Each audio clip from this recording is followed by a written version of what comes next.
વડોદરા મહાનગરપાલિકાના અણઘડ વહીવટનો વધુ એક નમૂનો સામે આવ્યો। કરોડોના ખર્ચે બનાવેલા સ્માર્ટ રોડને સાચવવામાં તંત્ર નિષ્ફળ નીવડ્યું છે।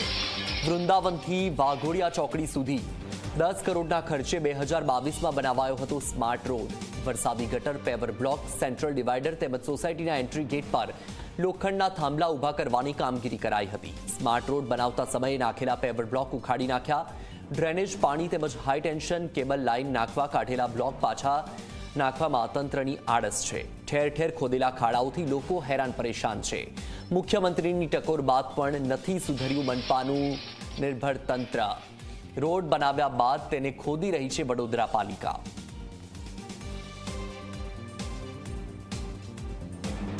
નાગરિકોના પૈસાનો વ્યય થઈ રહ્યો છે। દરેક રસ્તાઓ જો તો પહેલા રસ્તાઓ બનાવે છે, પાછા ખોદકામ કરીને પછી પાઇપલાઇન નાખે છે કે ભાઈ ગેસ લાઇન નાખે છે। દરેક રોડ તોડે છે। વાઘોડિયા રોડના કોઈ બી રસ્તાઓ જોઈ લો, વૈકુંઠ 4 રસ્તા જોઈ લો કે વૈકુંઠ 4 રસ્તાના અંદર જવાના રોડ જોઈ લો કે વૃંદાવન જોઈ લો, કોઈ બી રસ્તા સારા નથી। બધા ખોદકામ ચાલુ રહે છે। ખાલી આ કમાવાનો ધંધો છે સરકારનો। બસ આ ખાલી કોન્ટ્રાક્ટરો અને જે કોન્ટ્રાક્ટર હાથમાં લે છે એમને કમાવાનો ખાલી આ ધંધો કાઢ્યો છે। બસ બીજું કંઈ છે નહીં આમાં।